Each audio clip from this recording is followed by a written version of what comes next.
Herbert, you do various different concerts and albums, you do live workshops, you work for opera, you appear on jazz festivals. But my question is, I mean, now releasing an album more dance orientated, is dance music actually still important in your life?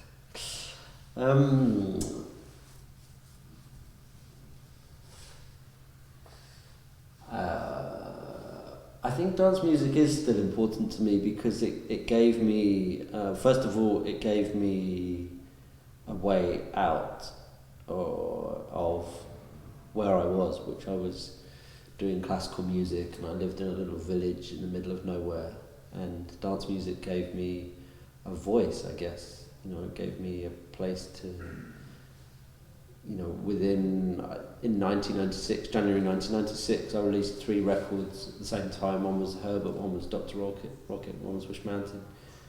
And within 6 months, I'd been on the cover of 5 magazines and been to sort of 30 countries. And then it's been non-stop ever since then, really.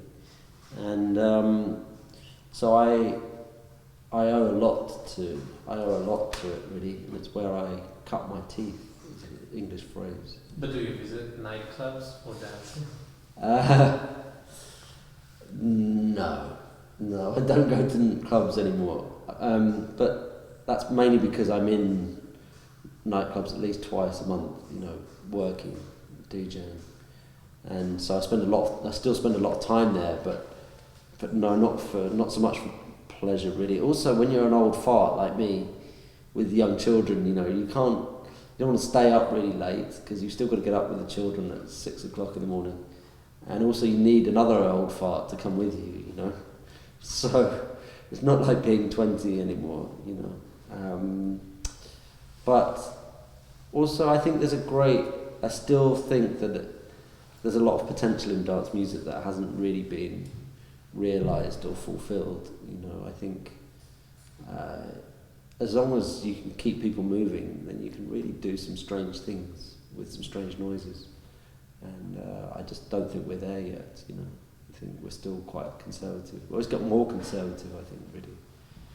We will come to this point, but I want to ask, I mean, when you back then went to clubs and maybe also danced, how would you describe your dance moves?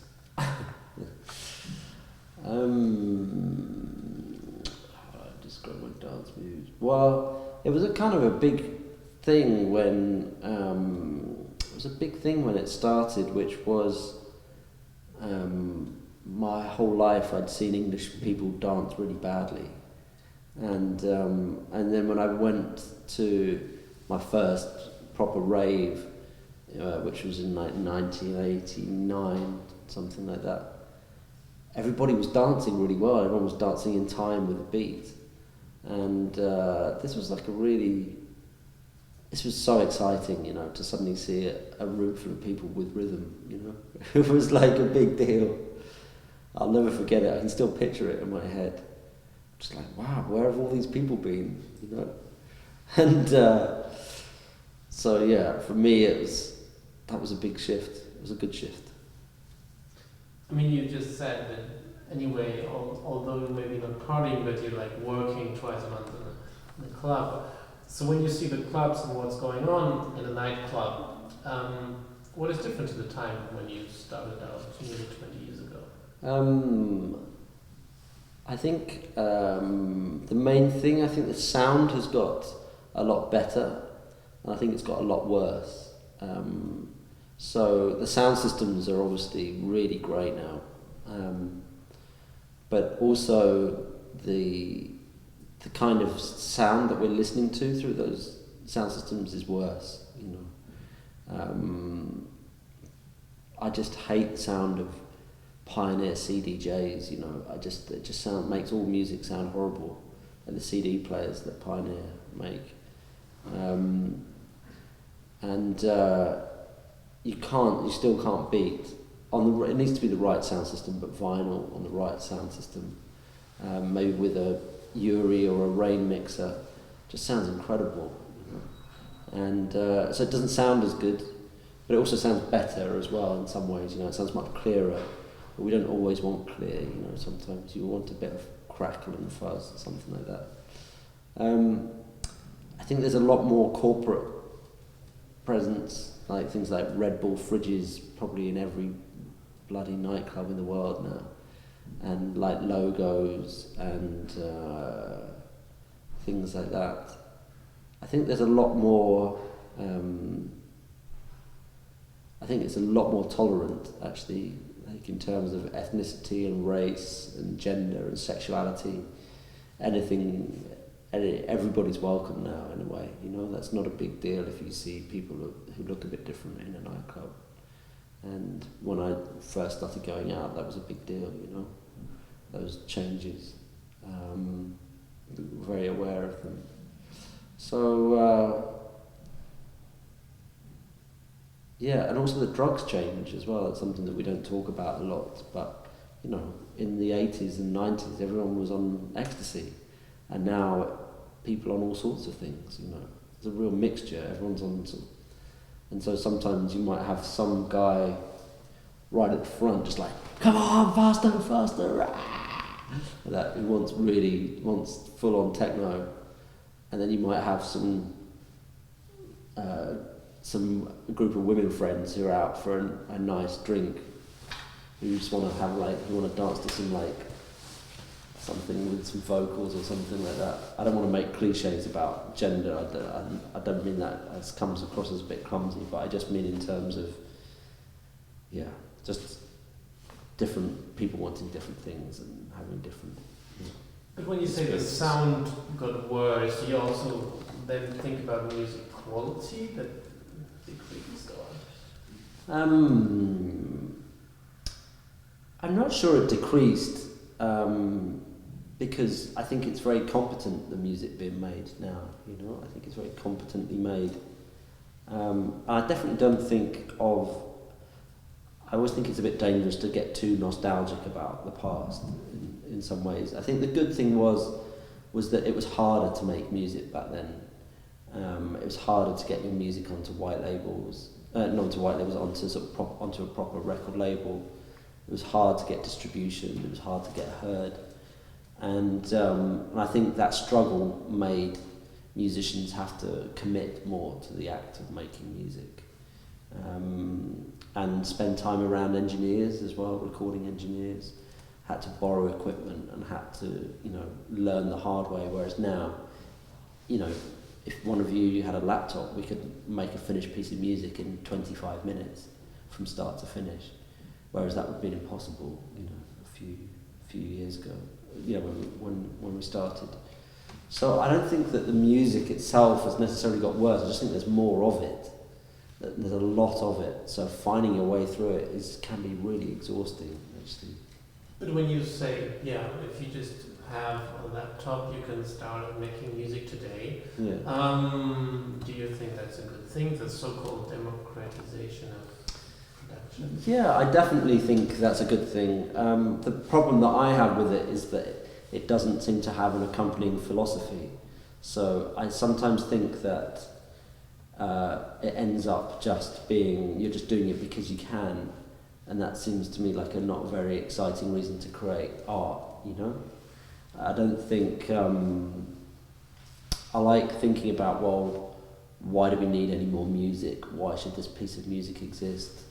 What do we hope to achieve, or is it just going to be disposable? You know, so much dance music acts like it's just disposable, that it's just here for this week or 2 weeks, and then it doesn't matter, in a few more weeks' time we'll hear something else.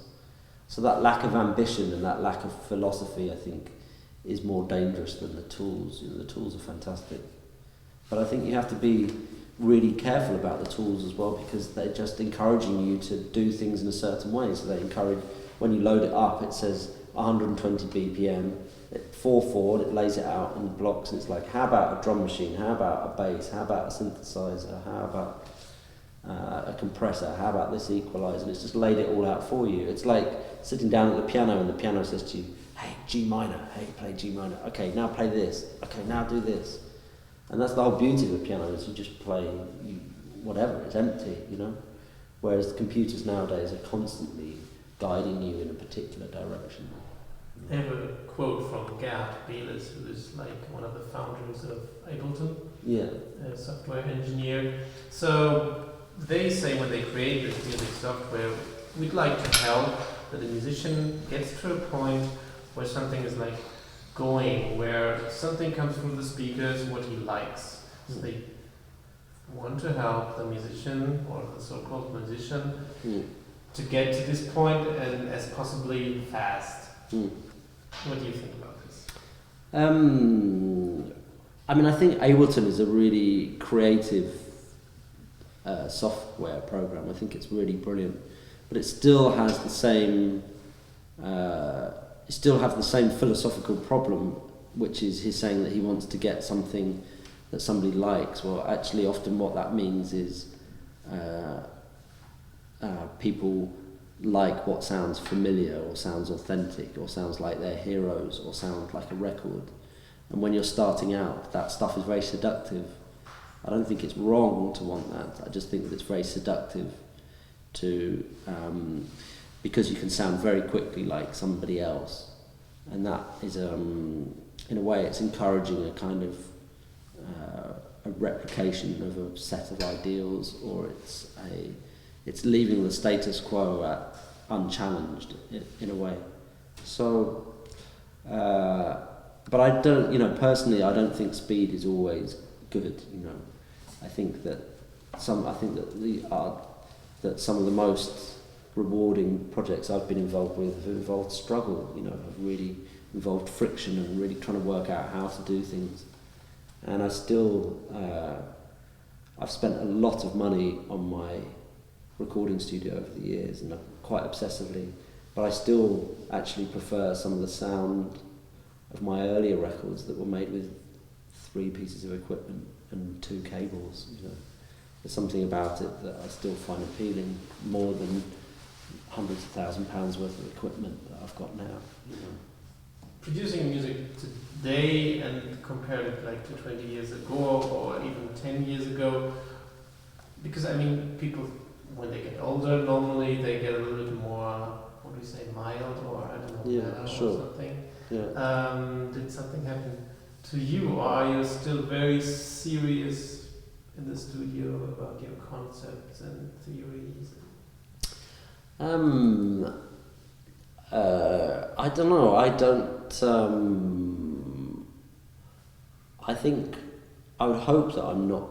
I'd hope that I'm. I would hope that I'm not more mild. My last record was made out of a bomb exploding, so it's quite difficult listening and quite difficult to work and make that kind of music. I think, if anything, I feel more radical now because I'm clear of who I am. I think when you're young, you're very... I remember feeling like I needed to look and act like a DJ or something, even though I was never a DJ. I'd never trained to be a DJ, but suddenly I was getting loads of DJ offers to come to Germany and go on tours with Daft Punk and stuff. And suddenly I felt like, okay, I've got to buy records and I've got to keep up and I've got to be a certain way, and I want people to like everything that I do. Whereas now I don't think that's the case. For me, I'm much more interested in hearing new things, and even if nobody else wants to listen to them, for me, I want to make music out of things that no one's made music out of before. I want to try new things, because I guess, by this point you've just heard so much music, Every time I DJ, I go to, so once or twice a month I go to Beatport or somewhere like that and just listen to the last month's worth of music. Some of it selected by me, some of it just sort of randomly going through. And it's exhausting. It takes me like 2 or 3 hours. I listen to sort of 800 pieces of music, and I find 3 pieces that I like. It's just exhausting. After years and years of listening to music. So in some ways, it makes me want to be more radical. It makes me want to be like fight against all that stuff. Whereas when you're young, you want to fit in and you want to be liked. in one essay that I read online, you raised a little bit these questions. Okay, as a musician or artist on borrowed time, what kind of music should we make?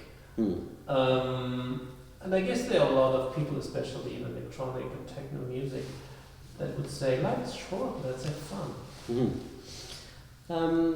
I think that's okay. I mean, music isn't just serious. Music isn't just political in the way that sometimes people describe it as. I think music is a lot of things, and going out can be a lot of things as well. Music can be about going out for a celebration with some friends, or it can be going out about forgetting. You want to forget yourself or forget your problems. And you can imagine that a nightclub, the sort of people that go to a nightclub in Syria, if there was such a thing, and why the reasons they were going would be very different to ones that were going out in America on a Friday night. But life can't just be about escapism, or it can't just be about hedonism, or it can't just be about that stuff.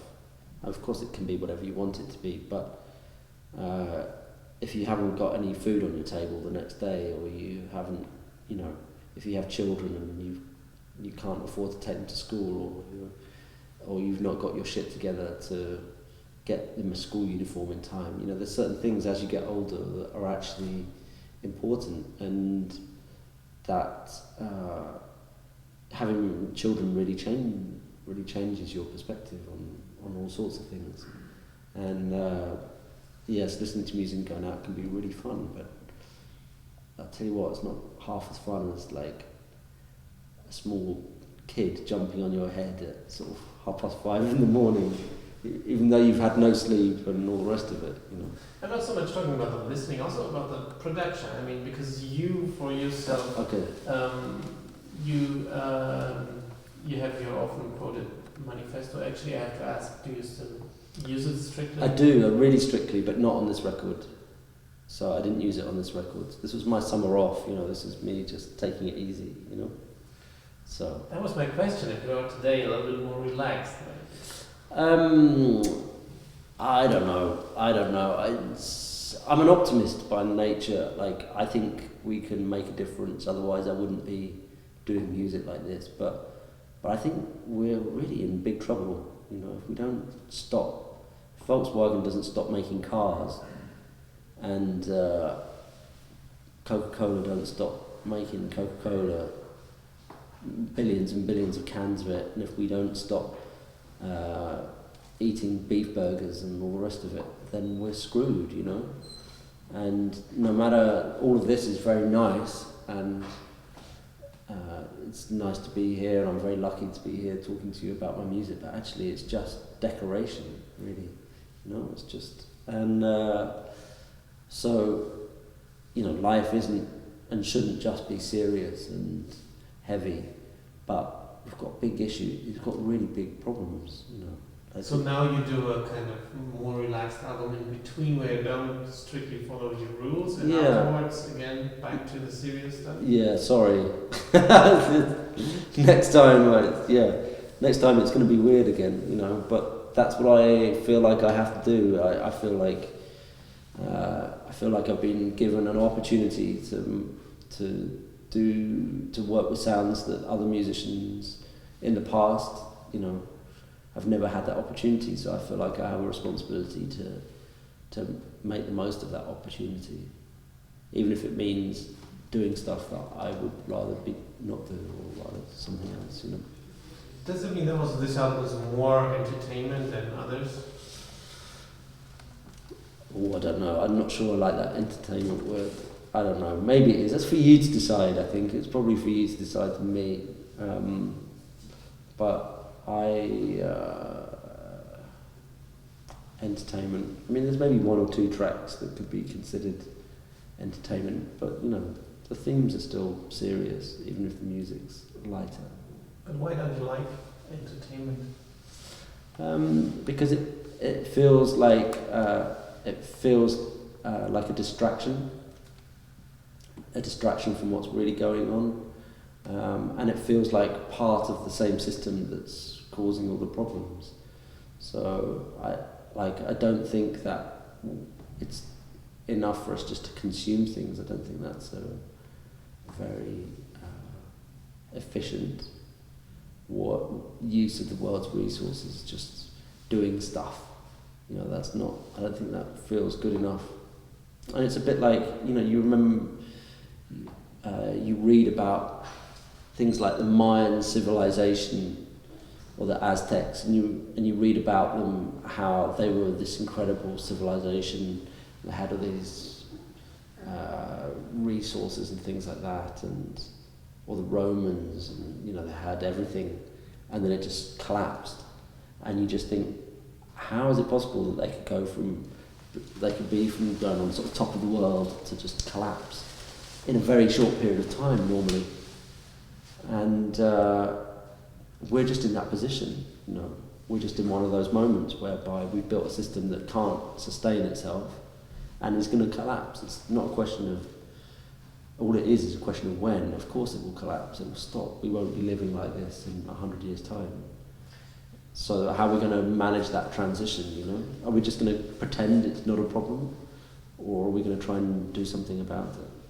But why then you don't change jobs, become a politician or a scientist, because you still believe that you can change something through your music to help the situation? Definitely, yeah, definitely. I think one of the reasons I still do music is because there's not many, I don't think there's many people doing directly politically engaged music, at least not with sound, maybe with lyrics, but not with sound.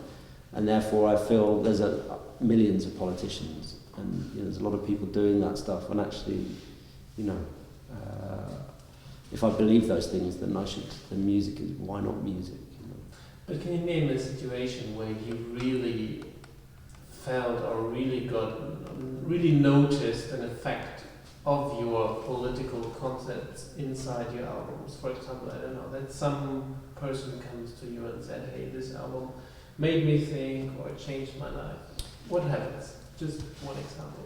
Just one example, I did an album called The Mechanics of Destruction about things that I didn't like consumer, hyper-consumer American version of capitalism coming into Europe. So it had tracks made out of Gap, Coca-Cola, Starbucks, things like that, Disney. And I did a show at Sonar where I did the live show that accompanied it, and someone came up to me a year later and said, I saw that show and I resigned my job at Disney that after the very next morning. So that's one example, you know. There's a lot of times where people come up and say this changed or this. Now I'm not saying that I'm a one-man sort of tidal wave of political change. I'm definitely not saying that. But it's a very different, I think it's really important to put it into perspective. So what about newspaper articles? You think how many newspaper articles are printed? Can you point to a specific moment of change that a newspaper article? You know, you might have read a really brilliant book about the Rwandan genocide, but has that changed anything? You know, okay, it might have changed your consciousness, and I think that that's an important and valuable thing. And so part of working in music in this way is to do that. But can you say that helped people in Rwanda, the fact that you know a bit more about what happened, you know? So I think we have to be very careful about what we expect of things. And I think the other thing, really important thing to say as well, is that when we're talking here about political music or political actions, really we're talking about left-wing political actions. And actually there's a whole series of right-wing music. So you think about mainstream R&B and hip-hop now, people like 50 Cent, and the messages are use violence against your enemies, look at women, heterosexual women in a certain way, look at homosexuality in a certain way, make as much money as possible, use violence against your enemies, you know, think of yourself as a brand and as a business. These are the same messages as the Republican Party. You know, these are right-wing agendas, and they're the messages that we're constantly putting out there. And the other thing as well, like George Orwell says, if you choose to not make your music political, not your music, if you choose not to make your art political, then that's a political decision itself. So if you look at a lot of music, you look at a lot of pop music and see that it's not trying to change anything, whether it be form or the content, I think it's reasonable to assume that they're happy with the status quo. And Naomi Klein, in her new book about climate change, talks about the only thing that we have to do to destroy our planet, the only thing we have to do is keep everything the way it is, So actually that's a profoundly political act to not do anything, And that's very dangerous. We're in a very dangerous position. So just making a political statement about something on the left or how things are organised, that's not the only form of politics available or that's going on. On this album we listen to the church organ. Yeah, we come to we have 2 or 3 questions to go. We listen to a church organ, which reminded me of the topic of religion, which was so far not so present in your work. Or did I leave something out? Pontificate is a song that I saw on a recent album, yes. What's that, sorry? What did you say? Pontificate. Oh, Pontificate, that's about the Catholic Church, I think, in a way, there's sort of like a generational album, really. There's something about my children in there. It's my grandfather's piano on there. My grandfather used to play the organ in 7 different churches at one time. And there's something about the organ that's always associated with change, a birth, a death, a christening, or a family occasion. It's about a kind of a turning point, or about a remembrance, or something like that. And I really, it feels really radical in a way, like in that last track, to have a church organ with a 909, Of course it's not really radical, it's not radical at all, it doesn't fucking change anything. But there's something about it that suddenly feels like, oh wait a minute, this feels like a funny combination somehow. And so I feel like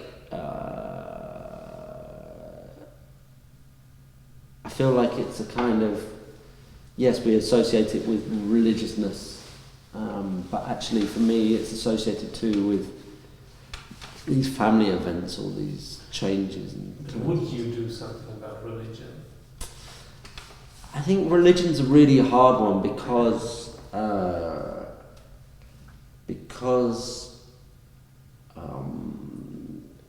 tolerance of religion is about respecting other people's opinions, even if you think they're mad. I think there's a sort of providing they're not hurting anyone. And but it's a hard question. You look at the last 100 years, and the amount of people that Christians have killed is vast. Huge numbers of people. And you look at the toxic combination of violence and Christianity in America, on the right wing particularly. You just see how dangerous and violent and awful it is. But at its heart, there's something profound, isn't there, about religion, to do with spirituality, and about a belief that there's something else operating in the world, some other force. And I think that's a profoundly human impulse, whether it be primitive man worshipping thunder, or whether it be, So you wouldn't do a song about the jihad? No, I wouldn't. I mean, for me, it feels like I just think that subject is too complex, and I don't feel like that it's properly represented, that the way that that's talked about. So, for example, there's a lot of horror at the beheadings that ISIS do, and yet Saudi Arabia beheads people every day, and Saudi Arabia is a huge recipient of money and arms from us, and Saudi Arabia gives us an awful lot of oil. And so there feels like a lot of hypocrisy in how that's talked about. And there's obviously great horror at beheadings of people and that's incredibly wrong, and I would never defend violence in that respect whatsoever. But at the same time, you have Americans sending drones and shooting people from the sky without any sort of identification, by flying death robots, How is that any better? Why is that better? Or how is that better? And just because we see that and don't see that doesn't make one or the other better. So for me, I think there's a lot of misunderstanding and a lot of hypocrisy around how that stuff is represented. And I feel like I should. I need to start what's close to home, and what's close to home is my government, my government behaving badly, and that's the first thing that I need to address. So we found a topic that is too complex from what you have. No, I'm not proud, but surprised. Coming to the end, a totally different topic actually. Recently, music fans set up a crowdfunding campaign to raise money for the band The Winstons or their ancestors, because they, as you obviously, I guess produced one of the most sampled thing, which is called the Almond Break. Oh right, okay, yeah. But they never really got paid royalties for the use of thousands of jungle albums, etc. So, if they raise now money for this, would you donate? Would I donate? No, I never used the break. So. And if you had used it? If I had used it,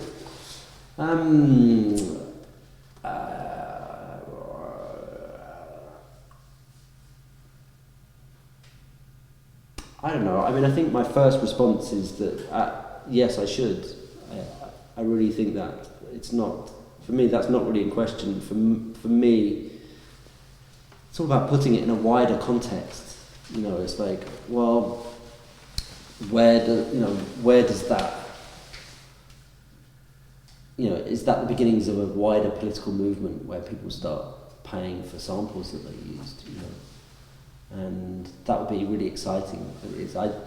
I just get a little bit suspicious of. I don't know anything about this case, so I'm not a very good spokesperson for it. I mean, that the Almond Break has constructed a whole musical genre. Of course, yeah. But what I'm saying is, I didn't know until you told me about it. I didn't know this thing. And this sounds like a nice idea to me. It sounds like a good idea. It would just be nice to feel like that was part of a wider context of recognising. I think particularly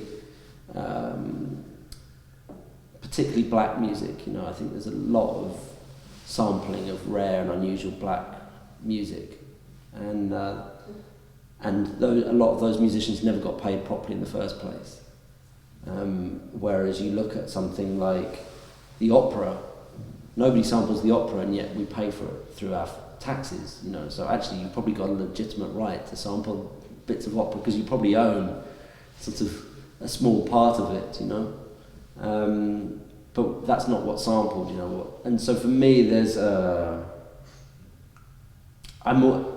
it sounds like a great idea, but you just have to be careful that money is not seen as the solution to particular problems.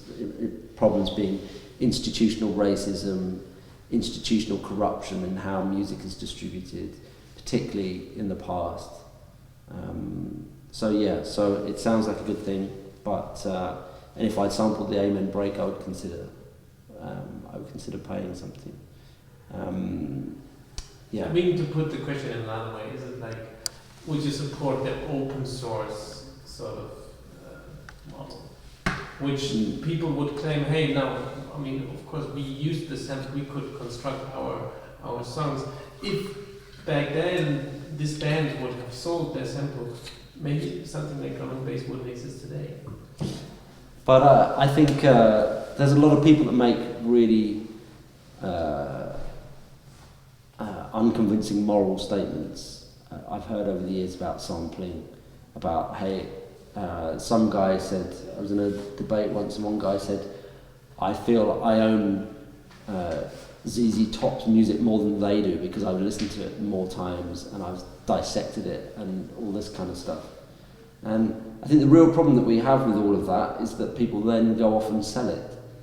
So people claim that it's some kind of moral right to be able to sample somebody else's work without their consent, but then they charge money for it and claim ownership for themselves. And for me, if they were just giving away the music and in the same spirit that they took it, then maybe it would be less morally grey.